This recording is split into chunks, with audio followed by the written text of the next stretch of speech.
다음으로는 상수도 구성 요소에 대해서 좀 알아볼게요.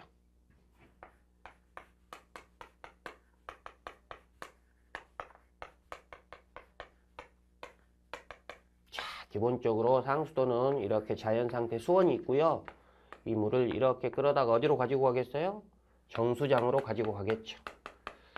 이렇게 가지고 온 물은 다시 처리해서 배수시설로 보내고요. 이렇게 보낸 시설은 이제 가정으로 이렇게 공급을 하게 됩니다. 그래서 우리가 자연상태 물을 끌어온다라고 해서 취할 취자, 한자로 취할 취자를 쓰죠. 이 시설을 취수시설이라고 해요. 옮겨주는 이 관로를 도수관로, 정수장에서 배수지 사이에 옮겨주는 이 관로를 송수관로, 배수지에서 가정으로 공급해주는 이 관로를 급수관로라고 합니다. 그래서 큰 구성으로는 우리 상수도는 취도, 정송, 배급 이렇게 이루어져 있어요. 가장 시험에 많이 나왔습니다. 상수도 구성요소. 그래서 기본적으로는 이렇게 이루어져 있고요. 자, 좀 더 세부적으로 들어가 보면 이렇게 자연 상태에서 취수한 물은 물속에 흙이나 모래, 자갈 같은 거 이런 것들이 있겠죠. 이런 시설들이 정수장으로 바로 가버리면 정수시설의 효율이 떨어져 버려요. 그래서 이런 것들을 제거하기 위해서 여기 있는 취수탑 바로 밑에 부대시설이 이렇게 하나 들어가요. 이렇게 들어가는 시설이 우리가 뭐라고 하냐면 침사지라고 합니다. 한자 표현 그대로 가라앉을 침자에 모래사자 연못지자예요. 모래가 가라앉는 시설이다. 아무 의미 없어요. 이렇게 장방향 철근 콘크리트 조입니다. 이렇게 장방향 철근 콘크리트 조인데 모래나 자갈같이 입자가 큰 이런 입자들이 들어오면 이렇게 가라앉는, 그리고 이렇게 가벼운 애들만 못 가라앉고 이렇게 넘어가겠죠. 이런 용도로 사용하는 시설이 침사지예요. 자, 다음으로 정수장에 오게 되면 가장 첫 번째 나오는 시설이 착수정입니다. 무슨 말이죠? 정수 작업을 착수하겠다. 이것도 한자 표현이죠. 시작하겠다라는 이야기예요. 얘는 정수 이론을 가지고 있진 않아요. 얘는 무슨 역할을 하냐면 우리가 정수장에서 물을 처리할 때는 24시간 쉬지 않고 균일하게 처리를 해요. 그렇다라고 한다면 자연 상태에서 물도 24시간 균일하게 끌어와야 하는데 자연 상태에서의 물은 24시간 균일하게 끌어오진 않아요. 어떻게 끌어오느냐? 하루 중에 원수의 수질 상태가 좋은 시간대를 골라서 확 끌어와요. 그럼 그렇게 끌어온 물을 이 착수정에서 가두어 두는 거죠. 그래서 수위도 안정화시키고 다음 단계에다 균일하게 물을 공급해주는 정수 이론을 가지고 있진 않은데 방금 제가 이야기했던 기능을 가지고 있는 시설이 착수정이에요.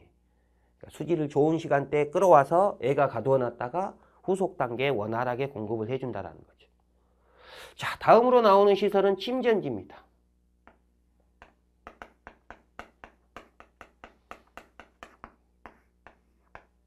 자, 얘도 그대로 말 해석하면 뭔가 가라앉히겠다라는 거예요.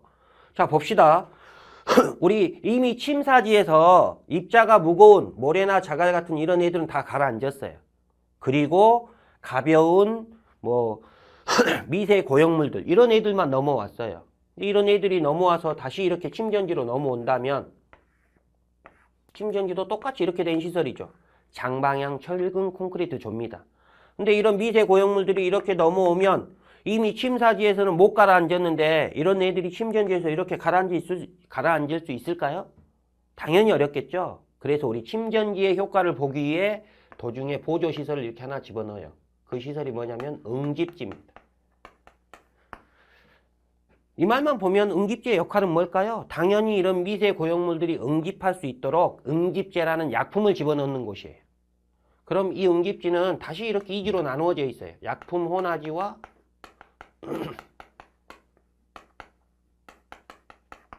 플럭 형성지. 이렇게 이지로 나누어져 있는데 이렇게 이지로 나누어져 있는 목적은 교반 속도 차이 때문입니다. 약품 혼화지에서는 급속 교반을 하고요. 플럭 형성지에서는 완속 교반을 합니다. 편안하게 우리 생각해보면 우리 설탕물 한 잔 먹고 싶어요. 그럼 어떻게 하죠? 설탕 집어넣고 잘 섞여라 확 젓잖아요. 약품 혼화지에서는 응집제라는 약품을 집어넣으면 잘 섞여라고 확 저어줘요. 급속 교반을 한다는 거죠.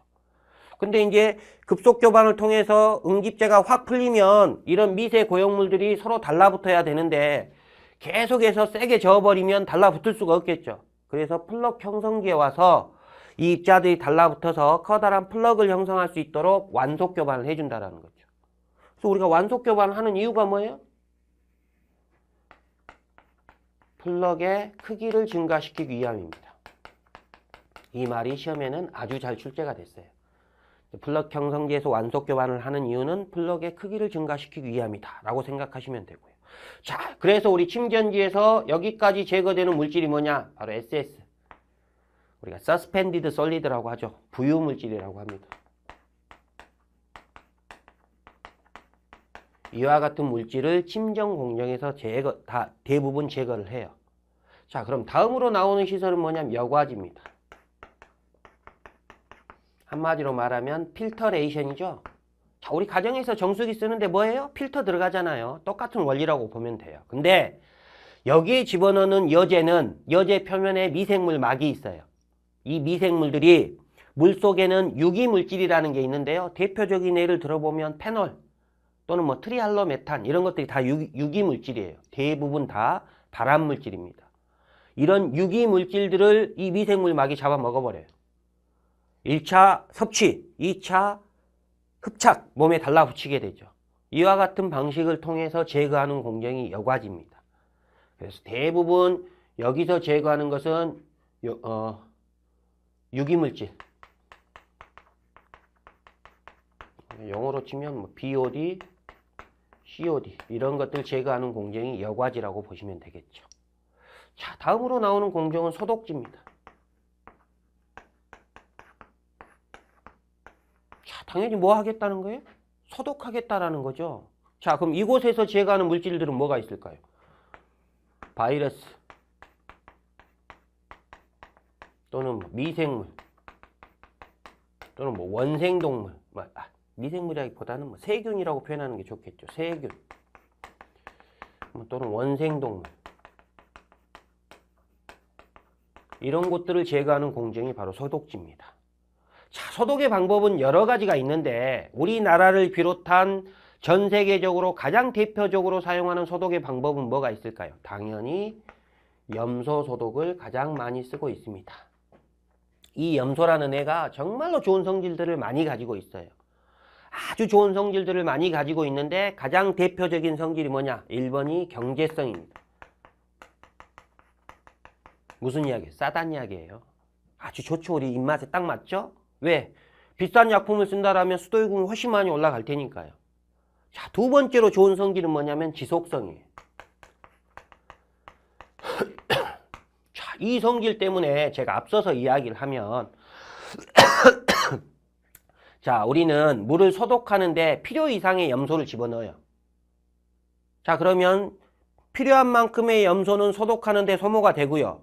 그 이상의 염소는 남아서 지속성이라는 성질 때문에 잔류하게 됩니다. 우리가 이걸 잔류염소라고 하는데 보통 우리 수도법상에 평상시에는 0.2 ppm을 유지하도록 하고요. 소화기 계통에 문제가 되는 비상시에는 0.4 ppm을 유지하도록 하고 있어요. 수도법상에. 자, 그러면 그 잔류염소를 가지고 우리가 어디다 활용을 하냐면 자, 우리 가정에 막 공급되기 전에 여기 급수전에서 수질검사를 하게 되는데요. 이 수질검사 1순위 항목이 뭐냐면 잔류염소 농도입니다.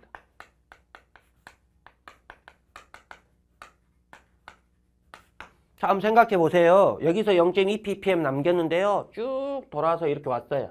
여기서 그대로 0.2 ppm이 남아있다는 것은 이렇게 오는데 우리 세균학적으로 아무런 오염의 문제가 없었다는 걸 의미할 수 있겠죠. 여기서 0.2 ppm 남겼는데 이렇게 와서 여기서 수질검사 했더니 0.2 ppm이 없어요. 무슨 이야기죠? 도중에 외부로부터 오염물질이 침입이 됐을 확률이 높다라는 겁니다. 그럼 우리 다시 역추적해서 찾아내게 되는 거죠. 그래서 염소는 이런 중요한 두 가지 성질을 가지고 있고요. 아주 좋은 성질이죠. 하지만 염소가 가지고 있는 단점도 있어요. 우리 단점은 뭐가 있냐면 THM이라고 합니다. 트리할로메탄이에요. 전구물질인데 염소 조작을 잘못하면 이 트리할로메탄이라는 이 물질이 생성될 가능성을 가지고 있어요. 현재로서는 이 트리할로메탄은 발암물질로 규정이 되어 있습니다. 그러니까 공정에 대한 감시를 철저하게 잘해줘야 되겠죠. 이런 문제점이 염소가 가지고 있는 대표적 단점이라고 보면 돼요. 자, 이렇게 해서 소독까지 마치게 되면 마지막으로 나오는 시설은 정수지예요. 얘는 뭐랄까요? 정수지는 얘도 정수 이론을 가지고 있진 않아요. 첫 번째는 사고 대비하고요. 배수지와 기능이 많이 겹치는데, 두 번째는 수급의 불균형을 조절해요.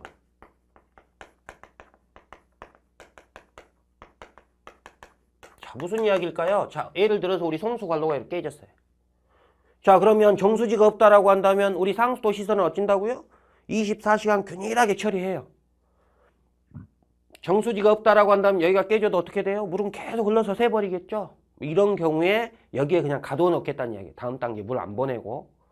그리고 물을 한 번에 많이 써버리면 여기서 좀 더 많이 보내주겠다는 이야기예요. 그러니까 사고 대비하고 수급의 불균형을 조절하는 목적을 가지고 있는 게 정수지예요. 근데 우리가 실제 구조물 보면 이 소독지와 정수지를 이렇게 하나 일체된 시설로 놓고 두 가지 기능을 동시에 하게 하는 이런 경우도 많아요. 어찌됐건 간에 우린 좀 세분화 시켜봤고요.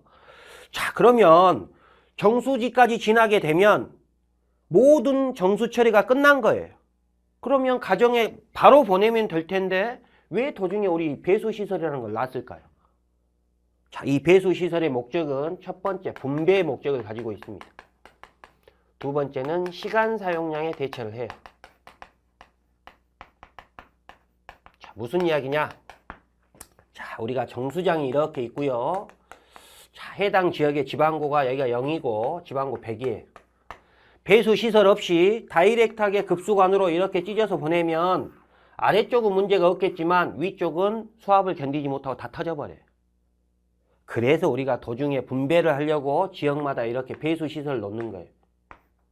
이렇게 놔서 자, 정수장에서 배수시설로 보낼 때는 대형관, 송수관으로 이렇게 보내고요.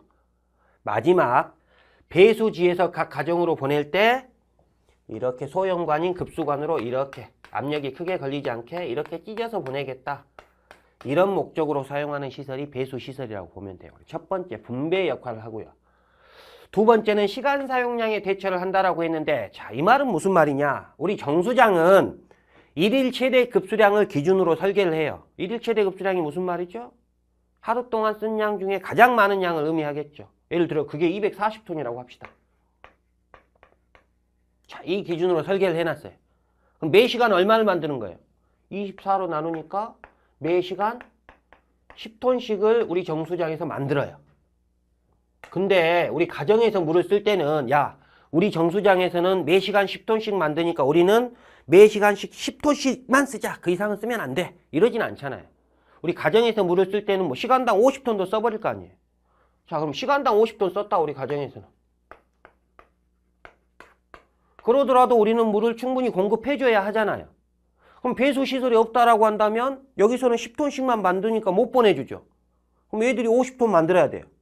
그럼 대개 얼마나 20시간만 잡아도 1000톤이니까 우리 시설 규모보다 5배 크게 짓는 거잖아요. 그래서 도중에 배수라는 시설을 놓고 우리가 잠들어 있을 때 물 안 쓰잖아요. 그때 만들어진 물을 여기에 가두어 놓는 거예요. 그리고 시간당 확 필요할 때 여기서 확 보내주겠다는 이야기죠. 그런 목적으로 도는 시설이 배수시설이다. 그래서 우리 배수시설의 종류에는 크게 배수지, 두 번째 뭐 배수탑, 세 번째는 고가 탱크, 네 번째는 배수관. 크게 이렇게 뭐 네 가지로 나눌 수 있는데 각각 이것들에 대한 상세한 내용은 배수시설, 직접적으로 배수시설에 가서 좀 더 자세하게 배워보도록 할 겁니다. 그리고 마지막 급수관을 통해서 이렇게 가정에 공급하는 이런 형태로 전체 상수도는 이루어져 있다. 자, 그럼 우리 앞으로 이제 상수도 편에서 공부할 내용은 무엇이냐? 이 범주를 벗어나지 않겠죠? 전체 구성은 이렇고요. 우리 이제 앞으로 배울 것들은 좀 더 이곳으로부터 세분화시켜서 좀 더 자세하게 공부를 한다라고 생각하시면 될 거예요.